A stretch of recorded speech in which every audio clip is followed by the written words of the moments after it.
Alors, j'ai effectivement à remercier Ziv Mazor. C'est lui qui m'a fait découvrir la trousse Versa. C'est d'ailleurs à lui que je l'ai acheté, parce qu'il est en même temps importateur en Israël. Il m'a donné quelques cas, puis finalement, dans le très petit temps qui m'est imparti, j'ai été obligé de les enlever. Donc finalement, on va rester sur des choses simples qui sont des cas du cabinet. J'ai retiré mon patronyme qui n'est pas extrêmement populaire en ce moment. Pour des événements qui sont indépendants de ma volonté. Donc j'ai retiré le russe. Alors, déjà ce matin, vous avez entendu parler du consensus de l'SFORL, où nous avons été nommés de manière tout à fait fascisante par Patrick Misika. Et donc Patrick Limbourg et moi, nous sommes tapés les réunions, 2 pour Patrick, 1 pour moi. Et on a donc participé à ce consensus. Et ça vous a déjà été montré par Dr Lacan, qu'il y avait des recommandations. Et donc, même pour une élévation sinusienne par voie crestale, vous devez voir le complexe osteo-méatal. C'est un impératif maintenant. Alors, ça fait l'objet d'un accord relatif, mais quand même, méfiez-vous. Ça pourrait vous être reproché si vous faites un sinus par voie crestale sans voir l'ostium. Dans les missions qui m'ont été imparties, je me suis tapé toute la bibliographie sur les différents taux de succès de la voie crestale, de la voie latérale, et il est ressorti de ce travail préparatoire que vous pourrez trouver sur le site de la SFORL que le temps de traitement, le coût du traitement et les complications allaient croissant quand on passait des implants courts à la voie crestale, puis à la voie latérale. Ce qui ouvre le champ d'une possible contestation si vous avez une complication sur un sinus par voie latérale, alors que vous auriez pu faire une voie crestale. Sauf si vous la justifiez. Patient qui est par exemple les bruxomanes et vous vouliez des implants longs ou de gros diamètre. Mais voilà, il faudra peut-être justifier ce choix de faire une voie crestale, voie latérale à la place de la voie crestale. La voie latérale, pendant longtemps, ça a été ça. Donc là, normalement, il y a du son. Mais bon, c'est tout. Donc on entend que je tape sur l'ostéotome. Et cet ostéotome frappé, il a un inconvénient. Ça a été publié à plusieurs reprises. Il peut décrocher dans l'oreille interne des petits otolithes, qui sont des petits cristaux de carbonate de calcium. Et ces cristaux, une fois décrochés, se baladent dans les canaux semi-circulaires et donnent au patient une sensation de vertige. Et effectivement, il peut se lever de votre fauteuil. Ça m'est arrivé une fois en partant en slalomant. Pas toujours sur les pistes de ski. Et le deuxième effet qui se coule, c'est qu'il peut y avoir dans certains cas un nystagmus, c'est-à-dire vous avez un mouvement incoercible des yeux du patient. Alors forcément, c'est déjà plus rare, mais voilà ce qui peut arriver après une technique de Summers qui pourrait avoir été un petit peu violente. Donc, l'évolution de cette technique par voie crestale, ça a été le développement 20 ans après la publication initiale du Dr Summers, de l'apparition d'une trousse spécifique qui sert à la fois pour le Summers, mais aussi pour les crêtes fines, qui a été développée par Salah Uwais, qui est un chirurgien américain. Il est arrivé avec des photos, des publications, des choses assez intéressantes. Donc moi, quand j'ai découvert la technique, j'ai vu ces expérimentations faire sur le tibia de porc qui étaient assez impressionnantes. Et donc, on voit bien, vous avez ici sur la... Alors ça, c'est pareil, ça, si ça marche là, il faut que je fasse ici. Voilà, donc ici, vous voyez qu'on a une ostéodensification qui est beaucoup plus importante. J'ai marché dessus ? Bon, on check. Ouais, non, c'était bon. J'ai du son, je suis à fond. Bon, c'est pas grave. Donc voilà, vous avez le résultat de l'ostéodensification visible sur ce micro-CT. Alors, je vous présente un cas clinique qui a été réalisé la semaine dernière. Mes amis ou ceux qui me détestent aussi savent que je travaille toujours dans l'urgence et au dernier moment. Donc voici un cas fait la semaine dernière. La patiente était enrhumée le jour où j'ai fait ce cone beam initial, donc ne vous inquiétez pas, je ne l'ai pas opéré dans cet état-là. Le premier forêt qui a été passé est un forêt pilote. Là, je suis dans la droite ligne de ce que présente Salah Uwais, c'est-à-dire on va jusqu'au contact, ou en tout cas jusqu'à la mesure qu'on a du bas-fond sinusien. Je diverge un tout petit peu avec son protocole puisque je considère que l'ostéodensification acquise par les premiers forêts de 2 mm est assez négligeable et donc je préfère marquer, avoir un petit piquetage de ma corticale sinusienne de telle sorte que je ne dérape pas pour l'étape suivante. c'est avec le forêt, c'est toujours avec le forêt 3.0 que Alors, je vais essayer. Patient, ça fait un effet un petit peu de marteau-piqueur.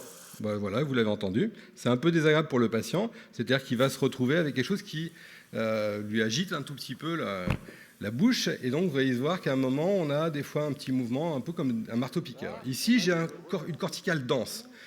Donc ce qui est difficile, voire impossible avec la technique des ostéotomes, c'est que je vais repartir légèrement en sens normal, je vais fragiliser mon bas-fond sinusien et je vais repartir à l'envers. Donc vous voyez, on a la possibilité, lorsqu'on n'arrive pas à pénétrer facilement, de repartir en sens inverse. Et là, vous voyez que je suis passé de 6 à 7, et là, je vais arriver au trait de 8 mm. Vous voyez, je suis rentré toc d'1 millimètre à peu près. C'est là que se situe un des problèmes. Il n'y a pas toutes les butées qu'il faudrait dans le système. Donc pour que ce soit accessible et à mettre dans toutes les mains, il faudrait des butées, moi j'estime tous les millimètres, au moins. Le forêt suivant donc, est un forêt qui va être pratiquement ou très légèrement inférieur en taille à la taille de l'implant que je vais poser. Donc vous avez un forêt qui est un forêt de 3,5, mais c'est 3,5 si on le met à fond. Là j'arrive d'emblée à 8 mm. La règle pour Salau Weiss, c'est de ne pas dépasser 3 mm au-delà de la mesure que vous ayez de franchissement de la corticale sinusienne. J'essaye en général de rester plutôt en deçà. Et donc je vais utiliser une technique qui a été décrite, qui est celle en fait de l'élévation hydraulique de la membrane. C'est-à-dire je ne vais pas le faire avec le forêt, je vais le faire avec le matériau, qui peut être soit du Novabone, qui est un verre bioactif, soit de l'ostéobiol putti, qui est d'origine porcine. C'est le même forêt à 150 tours minute en rotation inversée et à sec, qui va me permettre de pousser de transmettre de manière hydraulique la pression sur ma membrane sinusienne pour la soulever. Donc on va retourner jusqu'à cette profondeur de franchissement de la corticale qui était ici aux alentours de 7 mm. Donc là je vais jusqu'à 8 mm à peu près, et j'espère par la pression hydraulique élever un petit peu ma membrane. L'étape suivante, ça ne fait pas partie du protocole. Je lave l'entrée canalaire. Donc je me remets en rotation normale, ça ne fait pas partie du protocole de Salau Weiss, et là je vais rincer simplement les premiers millimètres de l'entrée canalaire. Pourquoi ? Parce que comme c'était déjà le cas dans le temps quand j'utilisais les ostéotomes, j'ai eu des échecs d'ostéo-intégration. Ici, cet implant, je l'ai déposé à 2 ans, et donc cet implant-là, vous allez voir ici, il perd son ostéo-intégration. Il a été réadressé par ma correspondante en disant « La patiente a mal et l'implant effectivement est légèrement mobile et je viens de le déposer ». Et j'ai eu le même problème dans le temps lorsque je mettais des matériaux de comblement et que je les poussais dans mon ostéotomie avec des défauts d'ostéo-intégration. Donc je pense que le fait de laisser trop de biomatériaux à l'entrée canalaire dans la zone corticale est probablement délétère pour l'ostéo-intégration. Donc je nettoie un peu mon entrée canalaire. Utilisez n'importe quel système, je vais vous montrer au moins 4 ou 5 systèmes différents pour lesquels que j'ai utilisé dans cette indication. L'essentiel est que vous ayez un implant dont l'apex ne soit pas agressif. Il faut absolument que vous ayez un apex avec un apex d'implant un peu rond. Par exemple, évitez l'active Nobel, ouais, ça c'est du parallèle CC, tout à fait indiqué. Je ne mettrai pas de l'active dans cette situation-là. J'ai la marotte de mettre du Greenazole dans tous mes implants, quels qu'ils soient, mais en plus, particulièrement chez Nobel, où on a une étanchéité, des fois quand on a les vis de fermeture, c'est une connexion à plat, on a une percolation bactérienne, donc je mets du métronidazole dans les implants, ça m'évite cette odeur désagréable à la réouverture, voire même des petites percolations et des petites pertes périphériques. Et la suture fait appel à un lambeau, et la fermeture fait appel à un lambeau de pleine épaisseur, légèrement décalé. Là, je fais du marketing, c'est pour être bien avec la famille Met, et puis surtout avec un petit lambeau de Palacci, cher à d'autres conférenciers. Voilà le résultat. Alors vous pouvez avoir l'impression que mon implant mésial était collé contre la prémolaire. Bon, c'est toujours pareil, c'est le problème d'un petit peu de parallaxe. Donc voilà les implants posés, et on a donc l'implant distal en particulier qui est enveloppé de matériaux de comblement, et donc ici du Novabone. Alors, petite question à l'assistante. Alors, c'est pas la phrase que j'ai le plus entendue en 30 ans, ça pourrait être « à temps zéro, tout est beau », mais c'est pas celle-là, c'est laquelle ? Tu es le seul à qui c'est arrivé. Donc ça, j'entends ça depuis des années. On a toujours voulu me faire prendre des vessies pour des lanternes, c'est-à-dire que ça n'arrive qu'à moi. Donc j'ai des implants dont les périimplantites sont plus nombreuses que les autres, j'ai des implants dont le col casse, ça n'arrive qu'à moi.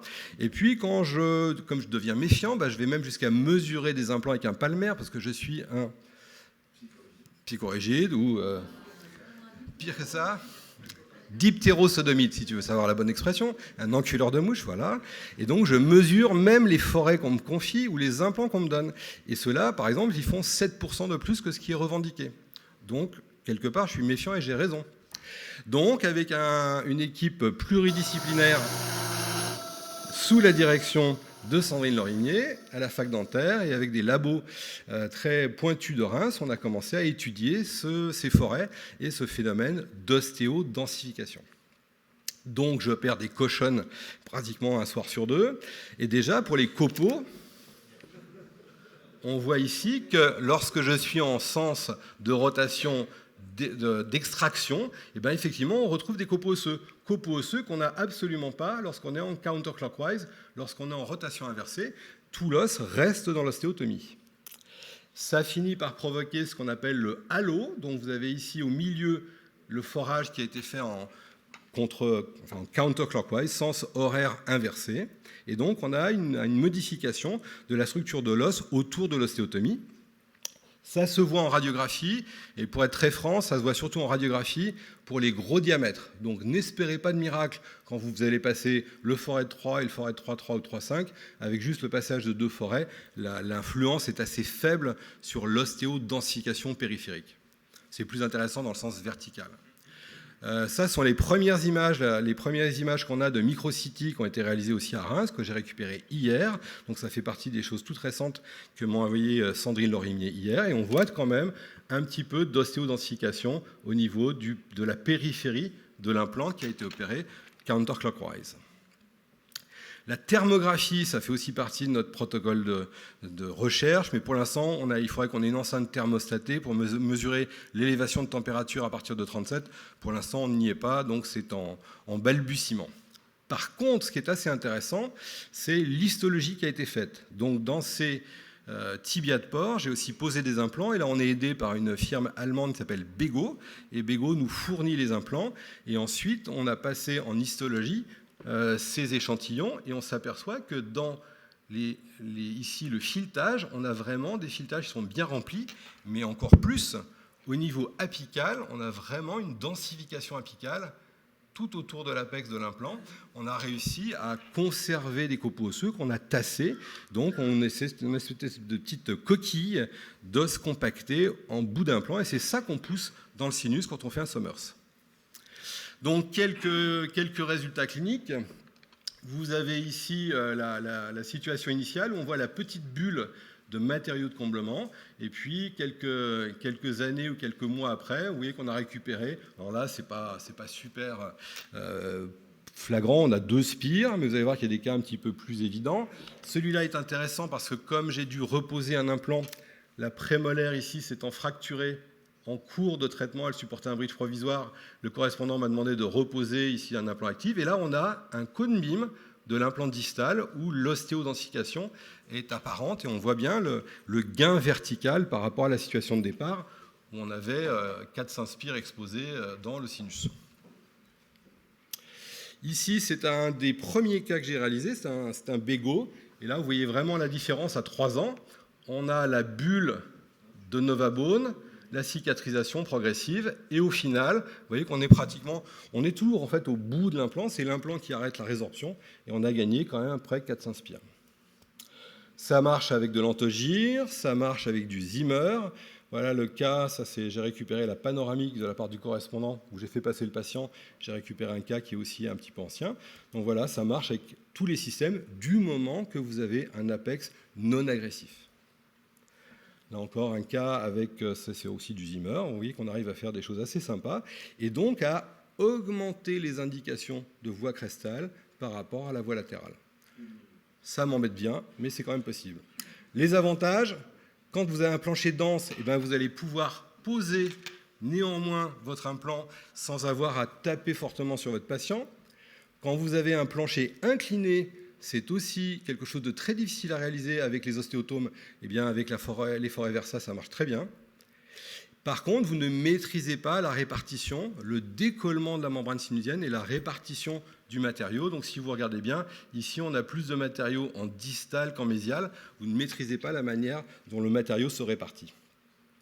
Malgré tout, ça n'est pas très grave. Et Hugues Thomas, qui est là, m'a confié cette image-là où on voit qu'un implant protrusif dans le sinus, en fait, est recouvert de la membrane, ce qui ne pose aucun problème de santé sinusienne. Ça vient d'être republié.